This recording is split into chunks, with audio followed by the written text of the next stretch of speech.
орчны асуудлаар мэдээлэл авах шийдвэр гаргахад оролцох тухай ийм зөвлөх уулзалт байгуулагдаж байгаа. Тэгэхээр энэ зөвлөх уулзалт нь иргэний нийгмийн байгууллагууд оролцохдоо одоо яг ямар байр суурийг баримталж ямар асуудлыг дэвшүүлэх вэ? Тэгээ үүнтэй холбоотой ялангуяа энэ байгаль орчны асуудлаар мэдээлэл авах, оролцох, тэгээд энэ мэдээлэл авах, оролцох эрхтэн зөрчигдсөн эрхийг хамгаалуулах гэсэн Архусын конвенц гэж байдаг. Энэ конвенцийг одоо Монгол улс энэ конвенцэд нэгтгэхэд тийм одоо таатай тэгээд нааштай ойлголтууд, хандлагуудыг бий болгох гэсэн ийм зорилготой оролцохын тулд бид нар юу хийх ёстой вэ? Юу ярих ёстой вэ? Яаж энд оролцох ёстой вэ гэсэн энэ одоо тийм бэлтгэл маягийн ийм уулзалтыг зохион байгуулж байна. Тэгэхээр энэ конвенцэд өөрөө их ач холбогдолтой та бүхэн бас урьдчилан хэмжсэн байгаа гэж бодож байна. Манай албан бус орчуулгын бол та бүхэнд явуулсан байгаа. Тэгэхээр энэ конвенц бол хамгийн гол нь байгаль орчныг хамгаалах хууль, дүрм, журмуудыг процессын хувьд тодорхойлж өгч байгаа ийм конвенц шүү дээ. Жишээлбэл манай өнөөдөр байгаль орчинд нөлөөлөх байдлын үнэтэй хийх чинь орон нутгийн иргэдийн одоо саналыг авнаа гэдэг боловч яг процессын хувьд яаж энийг хийх юм бэ гэдэг юм бол маш тодорхойгүй, маш маргаантай асуудал байдаг тийм.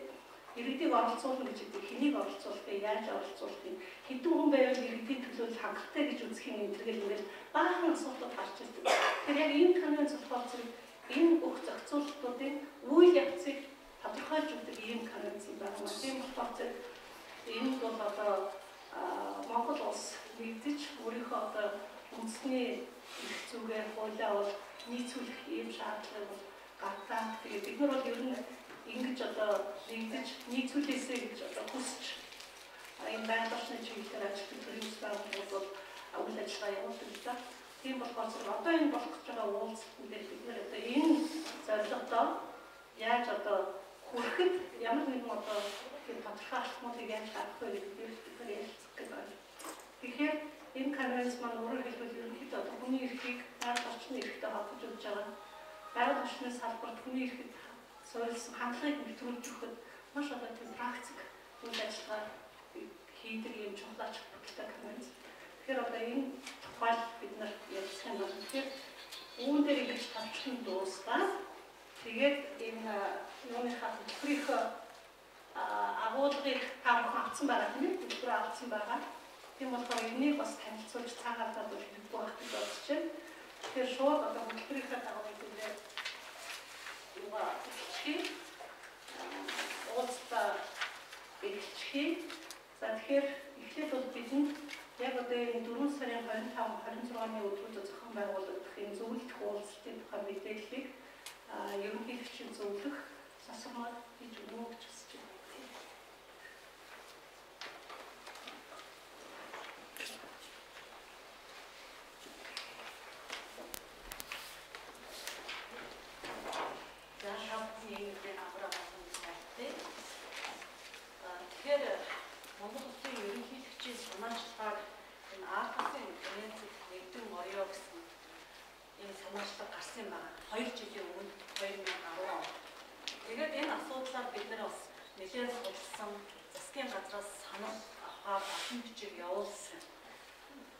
Тэгээд засгийн газрын байр суурь бас өөр байсан л да. Тухайн үед одоо бас бид өөрчлөгдөж байгаа гэж бодож байна. Тэгэхээр энэ дээр юу ч бид нар юг ойлгосон гэхээр энэ нэлээд зөвшөлтсөл хэрэгтэй, үндэсний зөвшөлтсөл хэрэгтэй үйл ажиллагаа юм байна. Тийм учраас энэ түрүү бид нар хоорондоо энэ конвенцийн ач холбогдол нэгдэх нь одоо Монгол ямар ач холбогдолтой. Энэ конвенц өөрөө юуны тухай төр нь ямар үр дүнлээ төрийн бус байгууллага иргэдийн үйл бодлого ямар гэдэг энэ асуудлыг нэлээд нухацтай ярих гэсэн юм байна. Тэгээ энэ хүсэлтэй Нүүбийн, Европын эдийн засгийн хороо бид нар хүсэлтэй гаргасан ерөнхийлөгчийн төвийн газрын дарга дотоодоор авах хүсэлтэй одоо жилийн өмнө явуулсан юм байна. Тэгээ бид бэлдэж ярилцж байгаа энэ нэлээд бас өндөр хэмжээний үйл уулзалт үйл ажиллагаа эдгээр цаг хугацаа шаарддаг юм байна.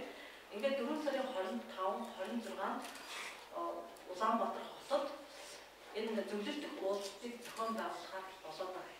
Тэгэхээр өнөөдөр бол би тантай Архусын конвенц гэж юу вэ гэдэг асуудлыг ярихгүй. Энэ дээр бол уран чойж хүний өвчлөлөө та бүхэн энэ асуудлаар ярих баг. Би танарт бол танилцуулах ямар зорилготой энэ уулзалт хийх гэж байгаа бид юу хүлээж байгаа яагаад энэ уулзалт бэлтгэх нь өөрөө чухал байгаа юм бэ гэдэг энэ хэд хэдэн зүйлийг хэлэх гэсэн. Тэгэхээр уулзалтын гол зорилго бол хөтөлбөр гарсан байгаа. Шаардлагатай бол та бүхэн авч явна.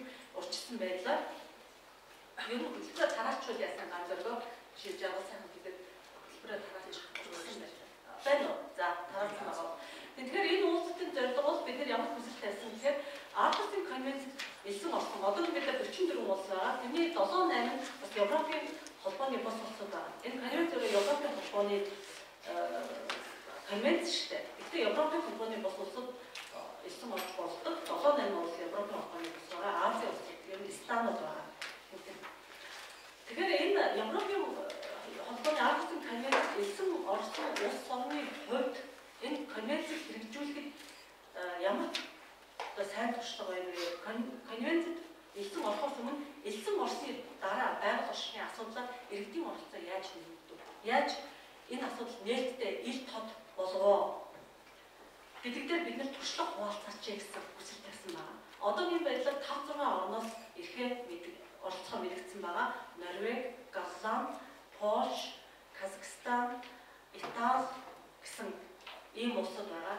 За мөн энэ уулзалтанд Европын эдийн засгийн хорооны төлөөлөгчид ирнэ. Аартусын конвенцийн нарийн бичгийн дарга ирнэ. За Аартусын конвенцэд нэгдэн орсон улс орны хурлын дарга оролцох юм байна. Тэгэхээр бол үйл ажиллагаа бол нэлээд өндөр хэмжээнд зохион байгуулагдана. За манай хувьд бол ерөнхийлөгчийн хамгийн газар санаачлан зохион байгуулж байгаа. Олж бид нэр үйл ажиллагаа зохион байгуулна. Мөн байгаль орчны сайд, гадаад харилцааны сайд нээлттэй үг хэлэх байгаа. За мөн үүнтэй холбоотой яам төрийн байгууллагууд, төрийн бүс байгууллагууд оролцох юм байна. За хөтөлбөр таамагтай тараагдсан бол та нар харж байгаа. Бидний хувьд Монгол улсын хувьд бол бид нар төрийн байгууллагаас эхлээд төрийн бүс байгууллагууд яг одоогийн байдлаар байгаль орчны асуудал шийдвэр гаргахад иргэдийн оролцоо ямар төвшин байна? Ямар асуудлууд хүндтэй улс орны асуудал энэ талаараа бид мэдээлэх юм байна. Хоёр дахь өдөр нь маргааш нь элсэн орсон улс орнуудын хувьд туршлага бидэртэй хуваалцах. Тэгэхээр эндээс бид нар суралцах зорилго тавьж байна, туршлага судлах зорилго тавьж байна. За хамгийн гол нь Монгол улс Аартусын конвенцэд нэгдэн орох асуудалтай бид нар бас үндэсний хэмжээнд зөвшөөрөлт бий болгох асуудал байна. Тэгэхээр би яагаад энийг та бүхэн дахин зөвшөөрлөлийн асуудлыг дахин хэлээд байна вэ гэхээр энэ бас учир агуулгатай юм байна. Юу гэхээр байгаль орчин аялал жуулчлалын яамнаас ерөнхийлөгчийн тамгын газрын албан бичигт энэ Аартусын конвенцэд нэгдэн орох талаар албан бичигт санал авахд бол ерөнхийдөө цагаан болоод өгсөн хариу өгсөн. 2010 оны үед хангалттай нээлттэй байгаа. Энэ манай вебсайтаар www.geo.mn гэсэн вебсайт бүх мэдээлэл байдаг. Бид нар төрийн бүс байгууллагатай сайн ажилладаг, мэдээллийг өгч чаддаг. Тэгэхээр бол энэ конвенцэд орохоор бас олон үүрэг хариуцлага авах юм байна. Цаг хугацааны хувьд арай бэлэн биш байна. Тэгэд ч одоогийн манай хуулиар бид нар хангалттай энэ ажиллаж байгаа гэсэн байхгүй юу? Тийм учраас яа харахгүй бид нар засгийн газрынхантай нэлээд ажиллах шаардлагатай.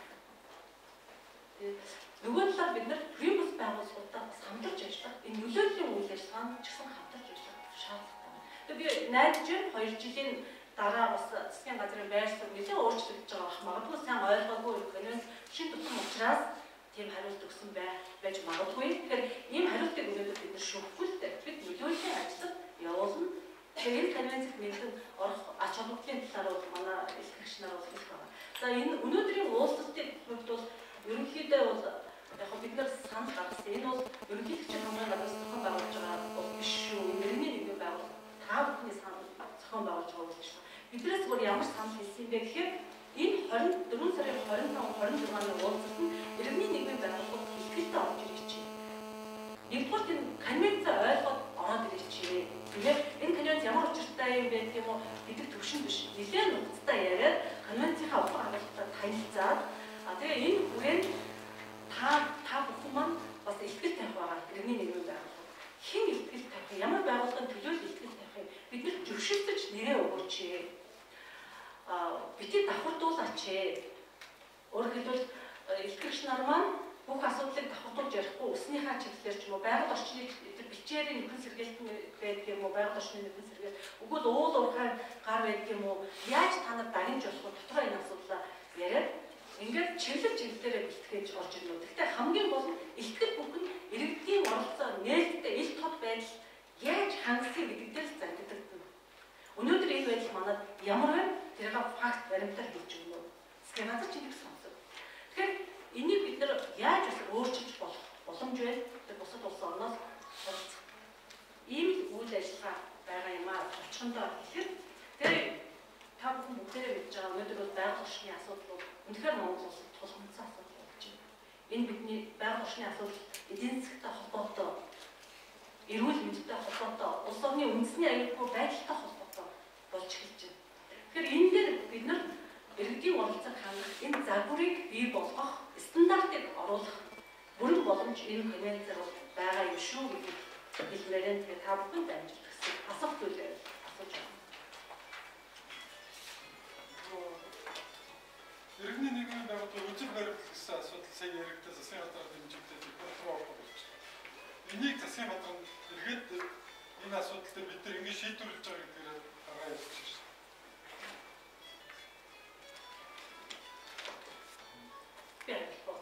За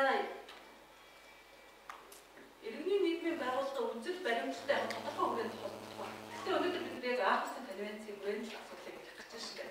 Засгийн газар нэгдэн оролцох асуудлыг ярих гэж байна шүү дээ.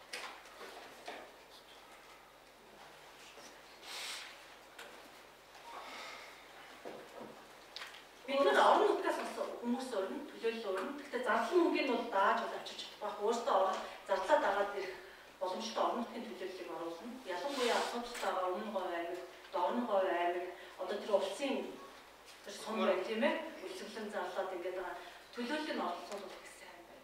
Ер нь бол магадгүй энэ бол 2 өдрийг халуун яриа өрнөх баг.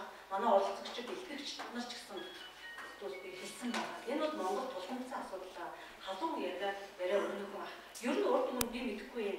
Та нар одоо мэдж байгаа яг ингэ шийдвэр гаргагч нартай байгаль орчны яам энэ засгийн газрын төлөөлөлтөд нүүр нүрээ тулаад иргэний нийгмийн байгууллагууд энэ асуудлыг ярьж ирсэн юм уу тодорхой хэмжээнд байгаа. Гэхдээ ингэж яг 2 өдөр цаг зав гаргаад энэ асуудлыг тойрцоолж ярих гэдэг бол олон асуудлыг бид нар гаргаж ярих гэсэн. Тэгээ хамгийн гол нь та нарт хэлэх зүйл бол эргээд зөвшөлтсөлийг бий болгохыг бид зорж байгаа юм шүү. Та нар муу ажиллаж, тийм учраас хамт ажиллахгүй гэдэг утгаар биш.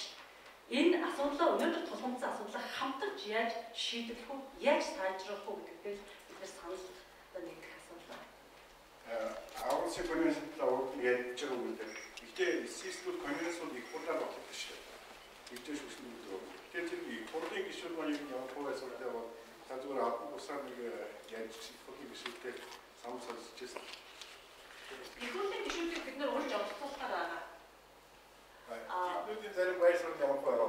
За тэдний байрсуудыг бол тэд өөрсдөө тодорхой байна тийм ээ. Би өмнөөс нь бол яг ер нь бол яг их хурлын төвшнүүд бид нар нөлөөлөл ажил хийдэг байна. Засгийн газраас санал аваад эхний санал бол сая хэллээ шүү дээ тийм ээ. Ийм хариуцлага тулгарсан учраас бид эхлээд дотроо энэ асуудлаа яриа ойлгохтой нэгэн жигд бий болгоё гэдэг ийм л зорилгоор хийгдэж байгаа. Тэгээ их хурлын гишүүдэд нөлөөлөх дээр ч гэсэн та нар одоо сайн мэрэгшиж ажиллаж чадсан шүү дээ. За баярлалаа.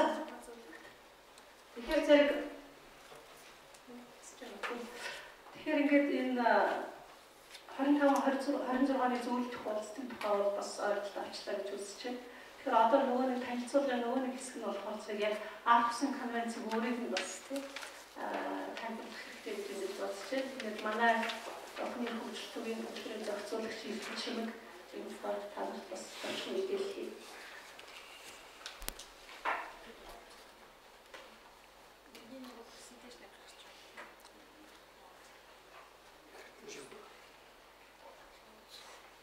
Дэглэл сумдэр даршсан.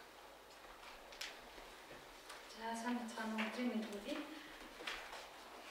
Би бол одоо даатгашны асуудлаар мэдээлэл авах шийдвэр гаргахад оролцох, зөрчигдсөн эрхээ сэргийлэх талаарх Аахусын конвенцийн тухай танилцуулгыг хийж байна. Тэгээ энэ конвенцэд бид нэгдэн орох тухай асуудлыг шийдвэрлэхийн тулд бид саналаа өгөхийн тулд нөлөөлөл одоо нэгэн дугаар хийхийн тулд энэ конвенц маань өөрөө ямар утга агуулгатай юм бэ? Энэ конвенцэд нэгдснээр биднэрт ямар одоо ач холбогдол гарах юм? Манай одоо яг үйлчилж байгаа байгаль орчны багц хуулиуд иргэдийн одоо оролцох эрхийг хангасан энэ зөрчигдсөн эрхийг хамгаалахтай холбоотой дотоодын хууль тогтоомжуудаас юугаараа эзүүл авах байдлыг бий болгож чадах юм бэ гэдэг тал дээр ойлголт өгөх нэмэр болох байх гэж бодож байна. Тэгээ Архусын конвенцийн талаарх ойлголт бол бидний дунд угаасаа маш хомс байгаа. Тэгээ энэ конвенц ерөөсөө өмнө нь бол Монгол дээр орчуулагдаж байгаагүй. Хүний эрх хөгжлөлтөөс нөтөн 11 сард орчуулга хийсэн. Гэхдээ энэ орчуулга бол та бүхэн ойлгоорой. Албан бус орчуулга байгаа. Гэхдээ утга агуулгууд бол нэг их айхтар зүрсэн зүйл бол байхгүй бах. Нэр томьёоны хувьд засаг сайжруулах зүйл бол байгаа. Орчуулгыг иргэний хөнгөлтийн хэлбэрээр та бүхэн тараасан учраас та бүхний бас тодорхой хэмжээгээр уншиж ойлгож авч ирсэн байгаа гэж бодож байна. Тэрэн дээр чинь жаахан одоо нэмэр болох мэдээллийг гэсэн юм. Чи хаашаа Ийш чинь заашаа зүгээр сонгоор.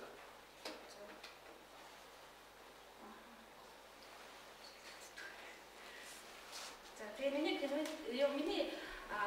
хэлэх мэдээллийн ерөнхий агуулга нь болохоор зэрэг конвенцийн тухай ерөнхий мэдээлэл тэгээд конвенцийн үндсэн гол одоо санаа болох иргэдийн оролцооны үндсэн 3 элемент болох мэдээлэл авах эрхийг конвенцээр яаж тусгасан?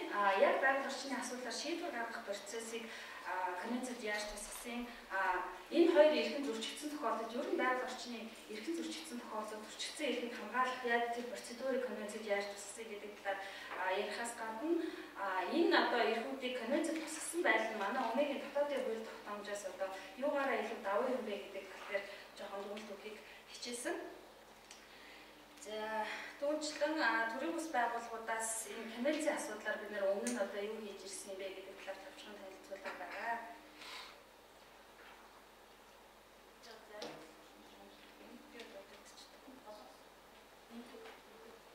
Тийш байгаа юм.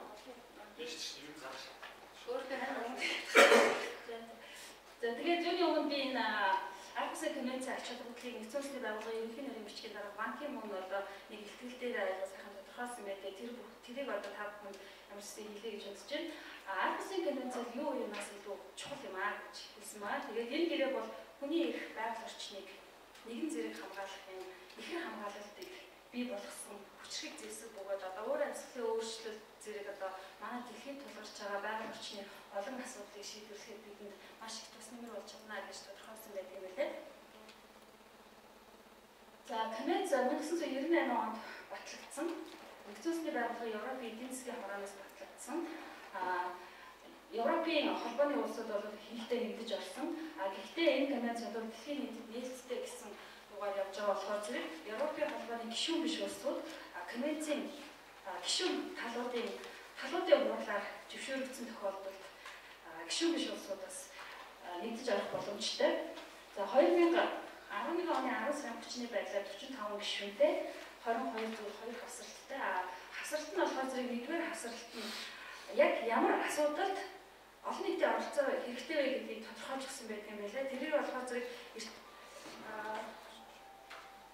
тухайлбал эрчим хүчний салбар, металл боловсруулах салбар, ашиглалтын үйл ажиллагаа гэх энийг нэг хүчинд дуудах шаардлага багтаа. Ер нь бол байгаль орчинд хүний эрүүл мэндэд амьдрах орчинд сөрөг нөлөөтэй байж болох бүхий үйл ажиллагаануудыг энэ хавсралтаар зааж өгсөн. Тэгэхээр энэ хавсралтад заасан үйл ажиллагаатай холбоотой ямар нэгэн шийдвэр гаргахад иргэдийн оролцоо зайлшгүй байх шаардлагатай гэдгийг тодорхойлж өгсөн. Бас нэг давуу тал нь юу вэ гэхээр зэрэг мэдээж байгаль орчин иргэдийн эрүүл мэндэд сөрөг нөлөөтэй бүх үйл ажиллагааг одоо яг бүдийн төгс тодорхойлох боломжгүй. Тийм учраас конвенцийн нэг давуу тал нь юу вэ гэхээр энэ жагсаалтанд ороогүй боловч тухайн улсын үндэсний дотоодын хууль тогтоомжоор байгаль орчинд нөлөөтэй гэж үзэж байгаа. Ялангуяа байгаль орчинд нөлөөлөл байдлын үнэхээр хийхийг шаардаж байгаа тэр төслүүдийг бол бас конвенцийн үйлчлэгэд хамааруулна гэж заасан байдаг.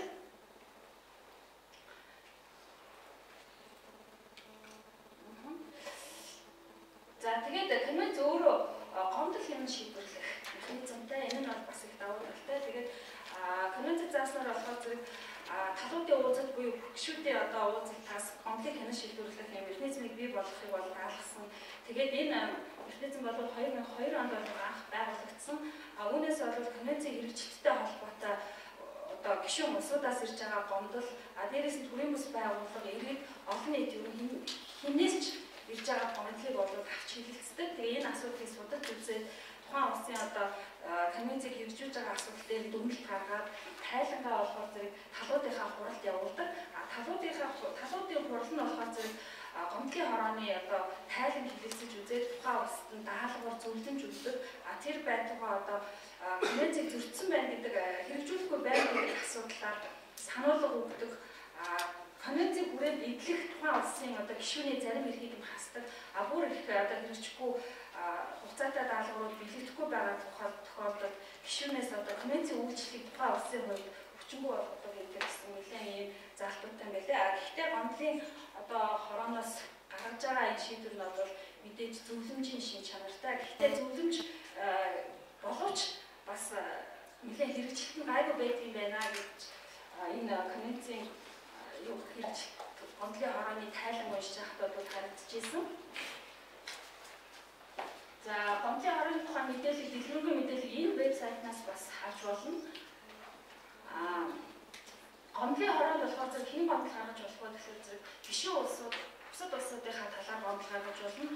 Түүнээс гадна иргэд төрийн бүс байгууллага гомдол гаргаж болно. Иргэн гомдол гаргах юм бол заавал тэр гомдолтой холбогдох улстай иргэний хариалтай байхыг шаарддаг. Хинж гомдол гаргаж болно гэсэн юм байлээ. Бас нэг давуу тал нь юу харагдсан бэ гэхээр конвенц бол өөрөө төрийн бүс байгууллагуудад онцгой анхаарал хандуулна гэсэн ийм танилцуулга байна лээ. Тэгэхээр зэрэг төрийн бүс байгууллагуудад бол гомдол гаргах хэрэгтэй. Конвенцийн хэрэгжилтийн асуудлаар гомдол гаргах хэрэгтэй. Түүнээс гадна төрийн бүс байгууллагуудад зориулж гомдлыг хянаж шийдвэрлэхдээ яг хорооны хуралдаанаас өмнө төрийн бүс байгууллагуудыг оролцуулсан тусгай хуралдаан ийм хэлэлцүүлэг хийж болно. Түүнээс гадна төрийн бүс байгууллагууд энэ конвенцэд expert advisor гэхлээр бүр мэрэгчлэн зөвлөх гэсэн ийм статусаар конвенцийн хорооны үйл ажиллагаанд бас оролцож болох юм байна.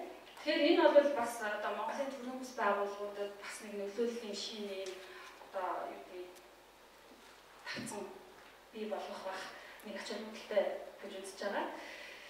За түрүүн хэлсэнтэй талуудын уулзалтаар гомдлын хорооноос гаргасан одоо тайланг авч хэлэлцээд тухайн улсад зөвлөгөө эсвэл одоо тэр хэрэгжлийг хангахад нь болохгүй байгаа асуудлаар техникийн туслалцаа үзүүлэх эсвэл стратеги төлөвлөгөө, хугацаатай төлөвлөгөө гаргаад тэрнийг одоо талуудын хурал эргэж тайлбарлах юм даалгаврыг өгдөг. Олон нийтээс гомдол гаргасан тохиолдолд тухайн одоо иргэний гаргасан гомдолтой холбоотой асуудлаар тодорхой арга хэмжээ авах үгийг бас тухайн улсад оногдуулдаг. Тэгээд гишүүнчлийн эрхийг нь хасдаг гэсэн ийм эрх хэмжээтэй. За хоёрдугаар хавсгалтын дээр нь болохоор яг конвенцийг хэрэглэх тайлбарлахтай холбоотой талуудын хооронд үүссэн маргааныг арбитрийн журмаар хэрхэн шийдвэрлэхийг арбитрийн үйл ажиллагааны процедурыг тогтоосон юм байгаа. За конвенцийн ач холбогдлыг ерөнхийд нь авч үзвэл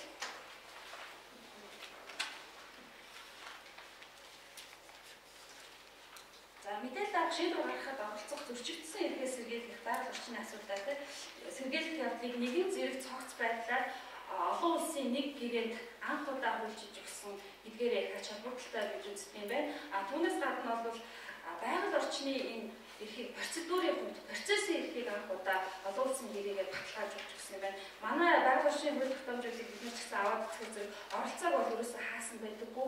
Иргэд оролцож болно. Байгаль орчны одоо үйл ажиллагааны үндсэн зарчим бол нээлттэй ил тод байх гэдэг байгаль орчны хуулиудаар заалтууд байдаг боловч тэр ил тод байдлыг хангах иргэдийг яг яаж оролцуулах процедур нь ерөөсөө байдаггүй. Тэгэхээр энэ процедур заасан учраас энэ бол манай хувьд бол бас нэг шинэ ач холбогдолтой мэдэж орох нь ач холбогдолтой байж болох юм гэж үзэж байгаа. Түүнээс гадна байгаль орчны асуудлыг хүний эрхтэй холбож тодорхойлж өгсөн байгаль орчны асуудлаар иргэдийн оролцоог тодорхойлохдоо засгийн газрын буюу төрийн үүрэг хариуцлагатай холбож тайлбарлаж өгсөн. Өөрөөр хэлбэл иргэд оролцох мэдээлэл авах зөрчигдсөн эрхийг хамгаалах эрхтэйгээр процедурын заасан бол нөгөө талдаа тэрийг хангах үүргийг бол гишүүн улсуудынхаа төр засаг төрийн байгууллагуудад оногдуулж өгсөн юм ач холбогдолтой. За одоо энэ конвенцэд нэгдэж орсон улсуудын хувьд ямар ач холбогдол гарсан бэ гэдгийг зүгээр товчхон өгч хэлэхэд конвенцэд нэгдэн орсноос хойш дотоодын хууль тогтоомжтой байгаль орчны эрхийг хангах оролцооны юм яг процедурыг хангах талаар хууль тогтоомжоо сайжруулж эхэлсэн юм байна. Нөгөө талаар иргэд нь өөрөө төрийн байгууллага байгаль орчны асуудлаар хариуцлагатай болгохын тулд конвенцийг хэрхэн ашиглах вэ гэдэг дээрээ иргэд маш их суралцдаг гэж байна. За конвенцэд бол 2005 онд шинээр нэмэлт өөрчлөлт аваад хувирсан амьд организмтай холбоотой үйлдвэрлэл худалдаа бүх үйл ажиллагаанд бол олон нийтийн оролцоог хангах ёстой гэсэн юм шин заалт орсон юм байна. Тэгэхээр энэ асуудал бол манайд хэдэн онд үлээ хувирсан амьд организмын тухай хууль батлагдсан. Гэхдээ энэ хуулийг батлах процессоос эхлээд хуулийг хэрэгжүүлэх тэр хувирсан амьд организмтай холбоотой үйл ажиллагаанд иргэдийн оролцоог бол хангалттай тусгаагүй байгаа. Тэгэхээр зэрэг энэ конвенцэд нэгдснээр бол бас яг энэ асуудлаар ч гэсэн бид нарт бас оролцооны шин гарц нэгдэх боломжтой гэж үзэж байгаа. За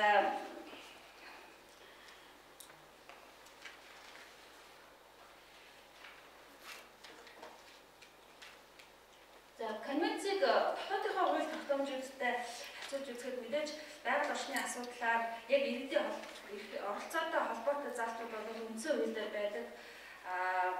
Мэдээллийн эрх тод байдал мэдээлэл авах эрхийн тухай хууль 2011 онд батлагдсан. Нууцын тухай хууль, байгаль орчны багц хууль, ашигт малтмын тухай хууль, иргэдээс төрийн байгууллага албан тушаалтанд өгөгдөл хомдол гаргасны шийдвэрлэх тухай хууль, одоо шүүхийн процедурын хуулиуд гээд иргэдийн энэ оролцоотой конвенцийн үйлчлэлийн хүрээтэй холбоотой манайд бол маш олон хуулиуд байна.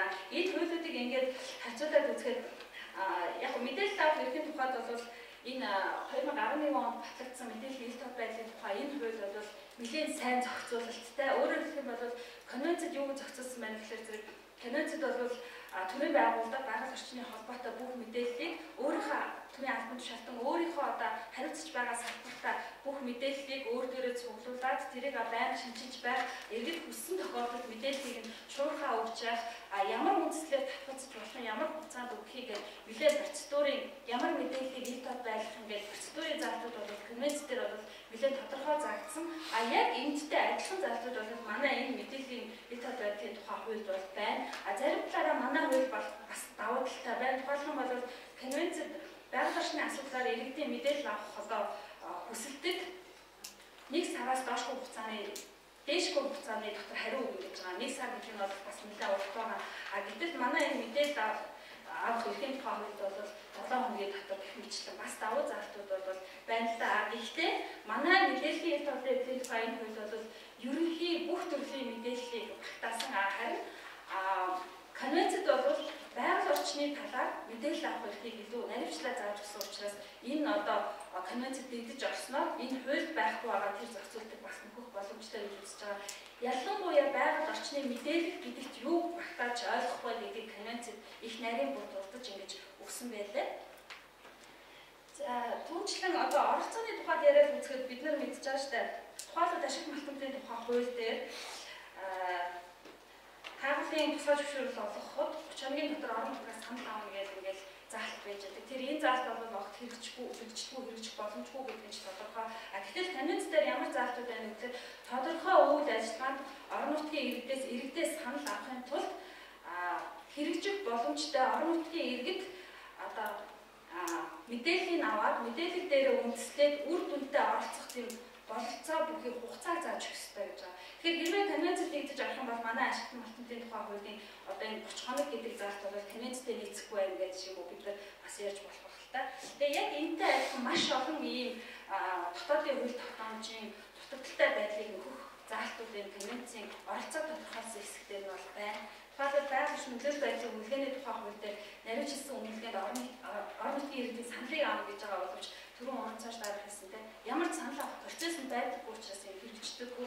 Тэгвэл бид нар конвенцэд нэгдэж орсон тохиолдолд үнэлгээнд санал авахын тулд ямар мэдээллийг нь ямар хугацаанд хэд төрүүлж өгөөд тэгээд ямар хугацаанд иргэдээс хаана яаж санал авахыг хэлцүүлээ яаж зохион байгуулагч гэх юм уу процедурын юмнууд бол конвенцэд хөгжиж одоо орж ирэх болцоотой. Өөрөөр хэлэх юм бол энэ хууль тогтоомжуудыг конвенцэд нийцүүлэх шаардлага тавихад бол биднээс бас болцоотой гэж үзэж байгаа.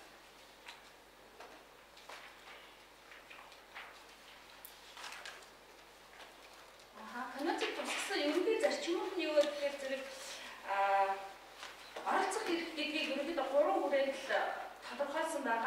энэ болохоор зэрэг мэдээлэл авах, байгаль орчны асуудлаар мэдээлэл авах, мэдээлэлтэй байж сайн хэлцтэй байна, үр дүнтэй зөв оролцсон гэсэн үгтэй удалчилтаа оролцсон.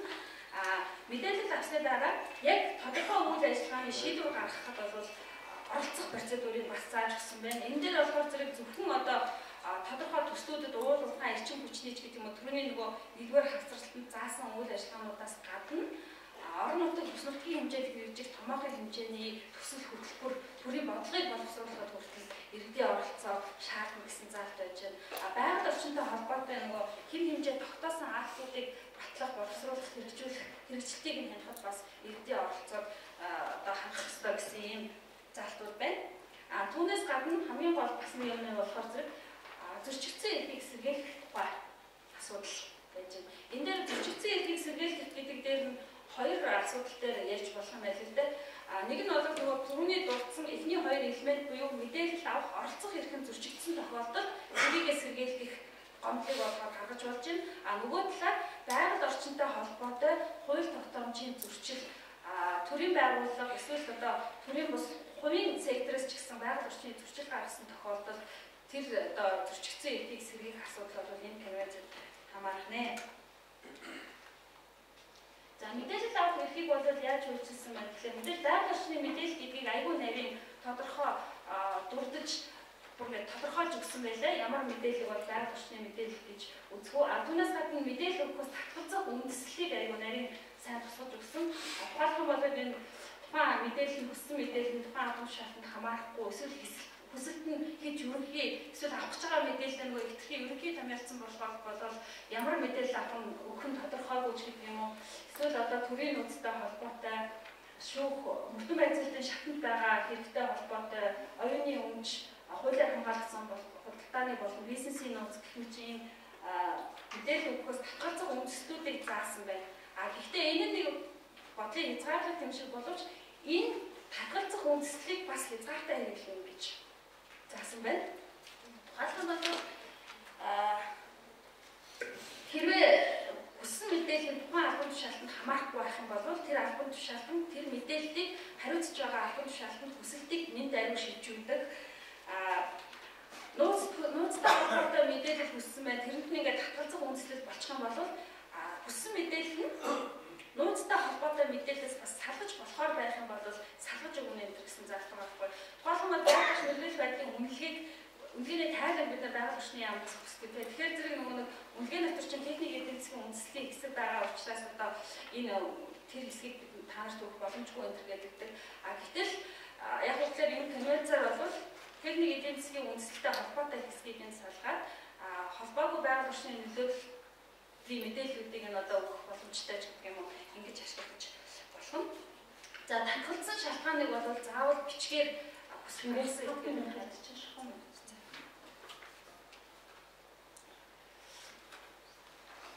За тэгээд төрийн албан тушаалтнууд бол мэдээллийг өөр дээрээ цуглуулж хангуулж шинжиж байх. Байгаль орчны төлөв байдлыг тогтмол хугацаанд одоо олон нийтэд тайлбарлах гэмээр мэдээлэл авах хэрэгтэй холбоотой нэлээд ийм тодорхой үүргүүдийг төрийн байгууллага албан тушаалтнуудад оногдуулсан байна.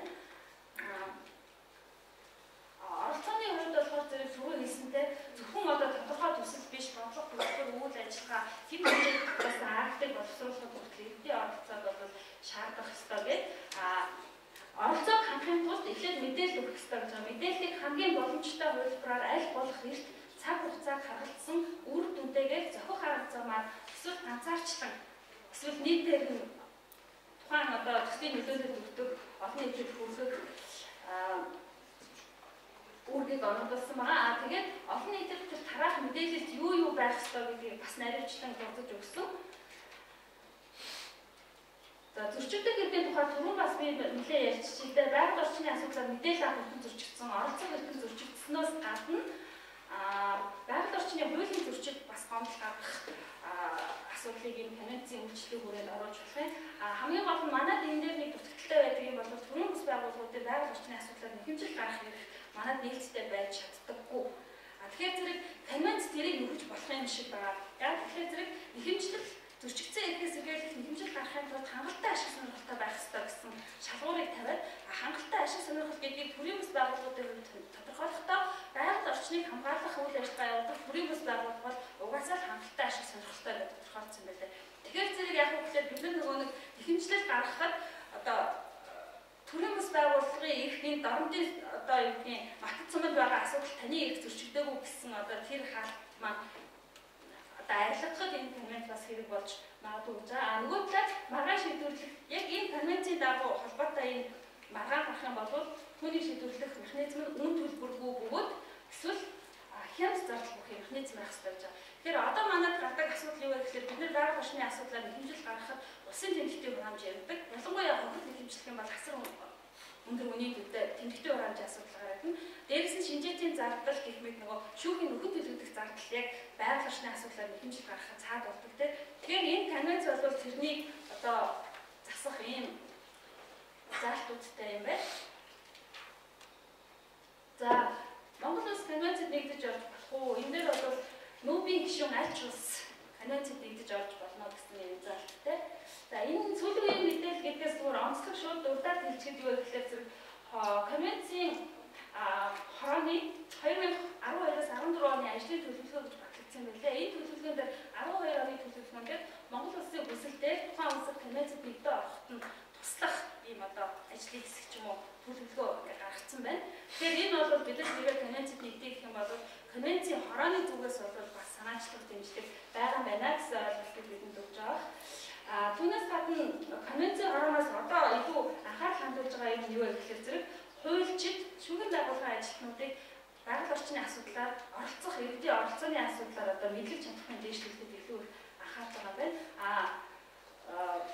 Нэг 2003 онд конвенцийн протокол баталсан. Энэ протокол нь өөрөө бас ач холбогдолтой. Энийг бас дурдчихъя гэж бодож байна.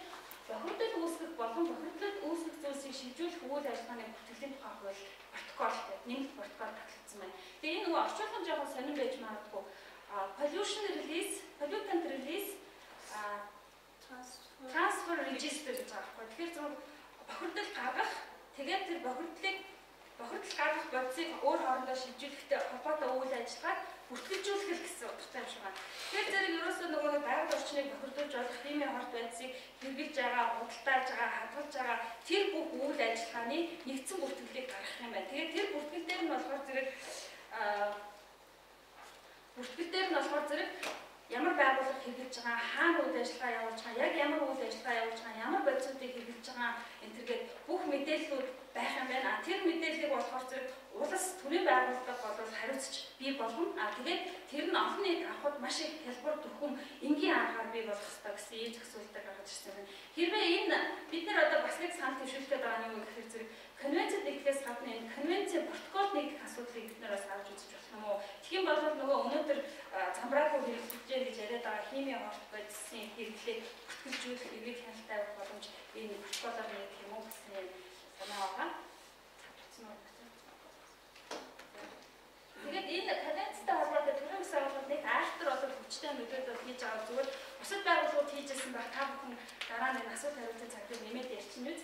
Хүний хөгжөлтөд болохоор зэрэг 2009 онд байгаль орчин хүний эрх шударга ёстой үндэсний байгууллагыг Монгол Улсын ерөнхийлөгчийн иргэд зохион байгуулсан. Тэгээд энэ үндэсний байгууллагын үеэр Архусын конвенцийн ач холбогдлыг бол нэлээд хэлэлцсэн. Тэгээд конвенцээс зөвлөмжөөс баг хурдаас гарсан зөвлөмж тавцсан тараацсан байгаа. Тэрэн дээр энэ нөгөө конвенцэд нэгдээ орох асуудлыг одоо бас үсээр хурал хандаад байна гэсэн зөвлөмж байгаа. За тэгээд текстийг бол 2011 онд Монгол хэлээр орчуулсан байж байгаа. За баярлалаа. Чингээс асуулт бас байж болно шүү дээ. Тодруулах юм байвал асуулт.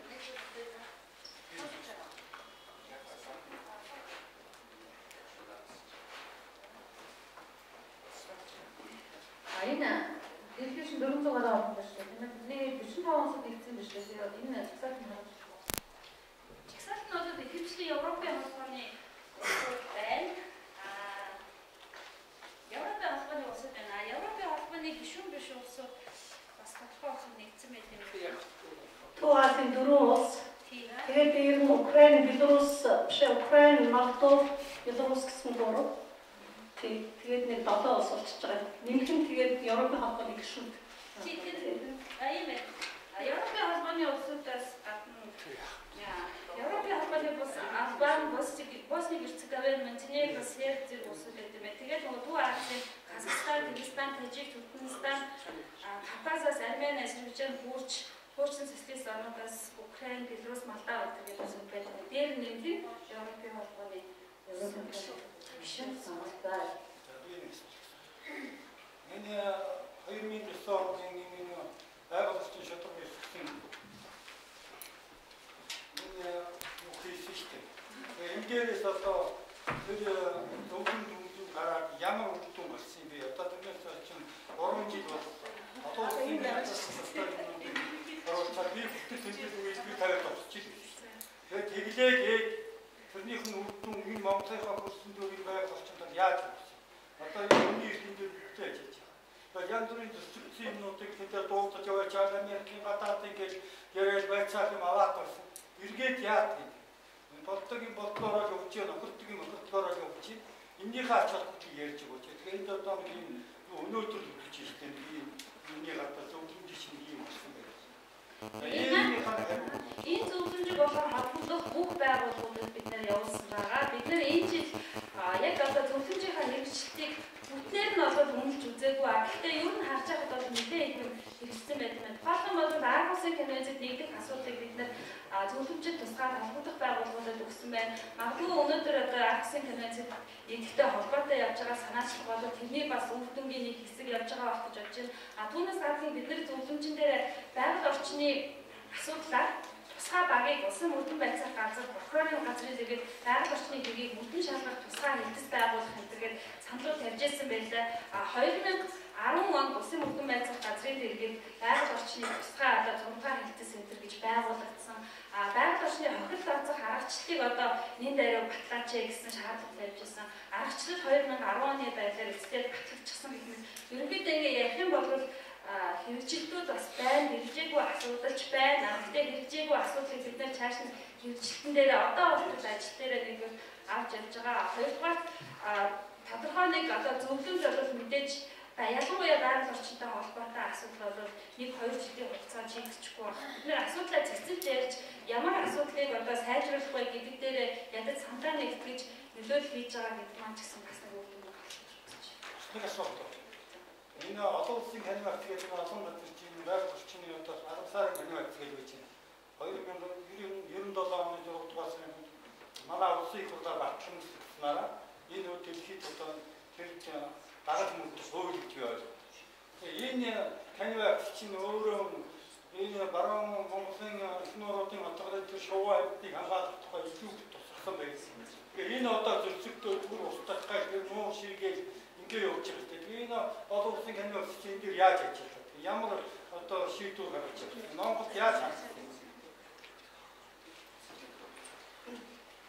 За яг ер нь бол конвенцэд нэгдэх нь бол засгийн газар, хэрэгжүүлэх нь бол засгийн газар. Гэхдээ засгийн газрыг өргөж хэрэгжүүлэхийг шаардах нь бол төрийн бас байгууллагууд байдаг л да. Тийм болохоор зэрэг яг тодорхой конвенцуудаар шаардж байгаа төрийн бас байгууллагууд байна уу юу гэдэг бол өөр аюул асуудалтай. Тэгээд тэрнийг нөгөө дэвшил гаргах тийм тодорхой үйл ажиллагаануудыг зохион байгуулах чадчихна уу юу гэдэг нь бас манай нөгөө нэгэн байгууллагын өөрсдийнх нь хүч чадах тийм янз бүрийн юмнаас хамаардаг л да. Байгаль орчны яамны хувьд бол олон улсын 14 хэрэг конвенц нэгдсэн гэж ярьдаг л да. Тэгээд хэрэгжилт нь бол аюул тийм их сайн биш. Бид нар бүгдээ мэдчихэж байгаа. Одоо тэрний өөрийн чи ярьж байгаа конвенц шүү дээ. Тэгэхээр Аргусын конвенц бол өөрөө магадгүй тэр бусад конвенцуудын чинь хэрэгжилтийг сайн болгоход нөлөөтэй байхгүй. Яагаад гэвэл энэ Аргусын конвенц бол яг иргэдийн оролцоог хангаж өгөх. Нөгөө конвенцууд чинь бол иргэдийн оролцооны тухай юм бол нэг байхгүй л дээ. Тэгэхээр бид нар энэ Аргусын конвенцийг их ач холбогдол өгдөг. За, энэ шиг хоёулаа экспорт хийх. Энэ хоёр асуумаас гадаад энэ төрчсөн хэсэг гэж асуух юм биш. Энэ ч одоо айхойд орчих. Манай төрөд гадаадын багш паркч манай гадаадын багш хэсэг хэлийг аюултай болчих юм шүү. Ის нэг юм бодож байна. Нөгөөдөр арбитр юм шүү дээ. Арбитр. Тэм одоо Монгол руу хоёулаа гэж байна шүү. Одоо нэг хэдээр арбитр байна. Тэрээр болцсон. Нэг хэрэгжтийн үнэсээ хэрэгслийн шаардлага үнэсээ зөвлөлтөөр байгаа тэр ажиллах байгаа. Тэгэхээр энэ холигчд орчиход энэ чиглэлээр бас тусдаа нэг юм арбитр байх болох. Хоёр дахь нэрлэлээр хариулж энэ арбитр бол конвенцийн хэрэгжилттэй холбоотой талуудын хооронд үүссэн маргааныг шийдвэрлэх конвенцийн хорооноос зохион байгуулдаг байнгын бус. Тэгэхээр олон улсын тухайлбал Монгол улс энэ конвенцэд нэгдэж орлох Монгол тийм арбитр байгуулагдана гэсэн үг биш. Харин Монгол ч юм уу Орос ч юм уу хоёр улсын хооронд арбитртай холбоотой маргаа үүсгэх бол яг тухайн маргааныг шийдвэрлэх зорилгоор конвенцийн хорооноос тухайн үед нь байгуулаад асуудлыг шийдвэрлэхэд татан богддог юм механизм. Эхний асуулт нь зөрчигдсэн эдийг сэргийлэх гэхээр нөгөө гадаадын хүмүүс ирээд ирэхээс сэргийлгээд байх гэж ярьсан. Ер нь бол энэ конвенц болохоор зэрэг байгаль орчинтой холбоотой тухайн улсын иргэдийн эрх ашигыг хамгаалахтай холбоотой асуудал та. Тэгэхээр магадгүй Монгол улсад оршин сууж байгаа Монгол улсын хариад биш гадаадын иргэний байгаль орчны эрх зөрчигдсэн бол энэ конвенцийн дагуу бас эрхээ хамгаалуулаад явж болох байх л та. Уул олон нийтийн эрхийг хамгаалах. Уул уурхай эрхлэгчд биш уул уурхайгаас болж эрхэм зөрчигдөж байгаа талуудын эрхийг хамгаалах илүү. Яг конвенцээр дандаа 10 жил болж байгаа юм байна. Энэ гişүн орнуудаас одоо өөрөшөө авсан юм орн байна. Тэгэхээр юу нэг хурал дээр хийх байх туршлагуудаа тэр улсад хийх байх. Би бол конвенцийн талаар айхтар бүр нэг үнцгийн мэрэгчсэн мэрэгчлэн биш. Яг та бүхэнтэй адилхан конвенцийг судалж ачааллуудыг тодруулах гал хичээж байгаа. Нэгдүгээр хоёрдугаар энэ зүгээр нөгөө гомдлын хорооны механизмын гомдлын хорооны тухай уншиж байхад Беларусь, Украин, Казахстан, Украин, Молдов гэх 3 улс гомдол гаргаж ирсэн юм байлаа. Тэгээд тэр гомдлуудыг ингээд шийдвэрлсэн бичиг баримтын үнцгээр зэрэг тухайлбал Казахстан улсад ингэж байгаа байхгүй. Иргэдийн оролцоог хангах асуудлаараа бол танаа улс чинь конвенцийг хэрэгжүүлэхгүй байгаа юм байна. Тэгээ энийг хэрэгжүүлэх асуудлаар одоо арга хэмжээ авах танаа засгийн газар нүүр бололцоож гэх юм уу. Украиний гомдол дээр болохоор зэрэг танах байгаль орчинд нөлөөлөх байдлын үнэлгээндээ иргэдийнхээ оролцоог энэ конвенцийн дагуу сайн хангаж чадахгүй байгаа юм байна. Тэгэхээр энэ процессыг сайжруулж гэх юм уу. Ийм даалгаврууд өгдөг юм байлаа. Зүгээр миний мэдж байгаагаар болохоор Казахстан улсын нөгөө гомдлын хорооноос гаргасан энэ зөвлөмжийн дагуу аргачлал батлаад тэгээд тэр нь нэлээд сайжирсан гэсэн Казахстаны төрийн ус байгууллагын тэр илтгэлийг уншиж байсан. Манай дөлийг төрөд бичүүл юм байна гэж бодож байна. Навигатор нэг бага анаас гадаад зэгстэй ажиллаж байгаа ч юм. ийм явах юм аа. Наадас санжирсны үйл явдал дээр сонсч байна. Энэ Европын эдийн засгийн хараа байдаг юм. Тэдгээр улсуудын одоо захиалгаар энэ Африкийн конвенцийг гаргаж ирсэн гэсэн бас марууд явдаг. Европын эдийн засгийн одоо хараа байдаг. Тэнд одоо нэгсэн бидний гишүүн байгууллагуудыг одоо уурхай босод салбар ороход байдлаар захиалгаар явсан яг сөрөг үдээ тэрэлтэй явдаг юм. Тэгээ энийг одоо хэрэг судалж үзэх юм бол тийм болоо юм. Ягаад ч бол ийм юм харж гэж байна. Тийм. Тэгээ энэ бас нэг тийм байна ямар юм бэ? Энийг ястаа судалж үзэх юм байна. Зүгээр миний мэдж байгаагаар болохоор зэрэг Европын холбооны гишүүн улсуудыг хамаарч байгаа олон улсын байгууллагуудаас конвенцийн гишүүн байж болно гэдэг. Бид нар конвенцийн ажилтнуудыг тодорхойлохдоо бас Европын сэргээн босгалтын банкны хөрөнгө оруулалтаар Монгол хэрэгжиж байгаа уул уурхай томоохон төслүүдээр энийг хэрэгжиж болно. Өөрөөр хэлэх юм бол хөрөнгө оруулагч тэр санхүүгийн байгууллагууд нь конвенцийн хэрэгжилтийг хангахтай холбоотой бас шаардлагын төр хийж болох юм байна л гэж бас харж ирсэн л та. Энэ 17 дээр нөөдгийг зүүнийн 19 дээр бас одоо байгаа маань тийм зөвхөн улсуудаас гадна байгууллагууд олон улсын байгууллагууд нэгдэж болно гэсэн юм заалттай байна. Окей. Өнөөдөр зэрэндээ нөлөөтэй яг нэг нэмээд байх юм байхгүй. Тэгэхээр биднээс өөр нэг бас нэг юм хэрэгтэй биш үү лээ. Нэг талаасаа бол яг иргэн нийгмийн байгууллагуудад конвенцийг ашиглаж шаардлагатай тийм боломжууд гарч иж байгаа боловч нөгөө талаасаа засгийн газрын шаардлага нөгөө талаасаа засгийн газарт бас боломжууд гарч иж байгаа. Тэр нь юу вэ гэхээр зэрэг өөрсдийнхөө нөгөө хууль эрх зүйн орчин яг энэ конвенцийг хэрэгжүүлэхдээ нийцүүлж одоо боловсруулах тийм техникийн төсөлсөнүүдийг авах боломж гарч иж байгаа. Тийм болохоор энэ нь бол бас уг нь засгийн газрын байгууллагууд бол тийм сонирхох тийм шалтгаан болох ёстой гэж ингэж ойлгож байна. Тэр бумаар мөнгө Уг Энд одоо асуулт юм уу гэж байна. Юу таахад үг. Энтэй хэлбэл тийм. хилцүүлэлтээр Хилцүүлэлтээр бид нар зөндөө цаг байна. Хэлцүүлэлтээр юм. Тийм хэлцүүлэлтээр. Тэр асуулт байна. Энэ одоо шүү. Чигцээтэй бодох хэрэгтэй байна шүү дээ. Тэр мэдээлэл хэлж чигцэн тохиолдож юу гэсэн юм бэ? Би бас энийг ойлгох байна. Өөрсдөө одоо байгаль орчны тэрийг авах хатамжлалтуудын үйл ажиллагаанд учирсан өгч гэдэг юм уу? Бороотой үйл хийсэн учирсан өгч гэдэг нь шүү дээ. Энэ их бас дахиад шүүх хэмжиж гарах бас нэг шүү. Хоёр төрлийн хэмжиж гарах боломжийг бүрдэж өгөх гэсэн. яг хоёр дээр би зүгээр багцлаад хэлсэн болохоор тэр байхгүй.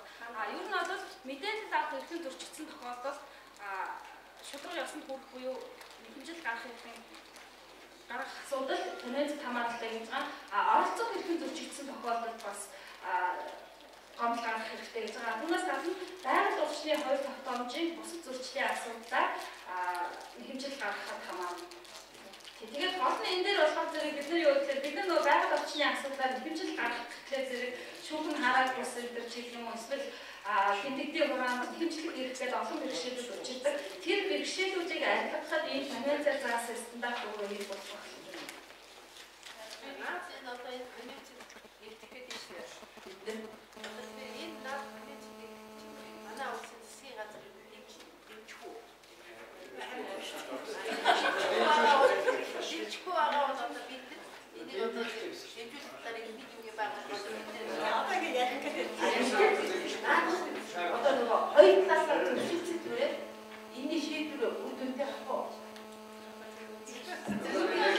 Тэгээд юу надад хэлцүүлэг гэж байгаа юм зөвлөг. Ягаад би 25-26 болох энэ зөвлөлтөг уулзалтан дээр манай төрийн холбогдох байгууллагууд байр суурийг илэрхийлэх. Тэгэхээр зэрэг энэ байр суурийг илэрхийлэхэд одоо тэднэрт боломжтой бас байгаа байх. Энд хэлжүүлэхэд боломжтой байгаа. Тэр ямар боломжтой байж болох вэ? Тэрийг нь бид нар одоо ямар үндслэлээр цааж болох уу гэдэг асуудлыг өнөөдөр хэлцэх гээд байгаа юм л та. Яг өнөөдрийн уулзалтын маань зорилго. За баярлалаа. Тэгэхээр ч одоо ингээд конвенцийн тухай биш нөгөө дараах асуудлууд руу ороод ирчихэж байгаа учраас хэлцүүлэг. За яг конвенцийн тухай бол асуултыг тэгээд дараач хэлье. тэр цогцох өнцлүүдээр гаргадаг шалтгаан гэдэг. Тэр энэ чинь ерөөсөө бидний мэдээд авах нийтийн хязгаарсан юм байна. Цогцох өнцлүүд гэдэг.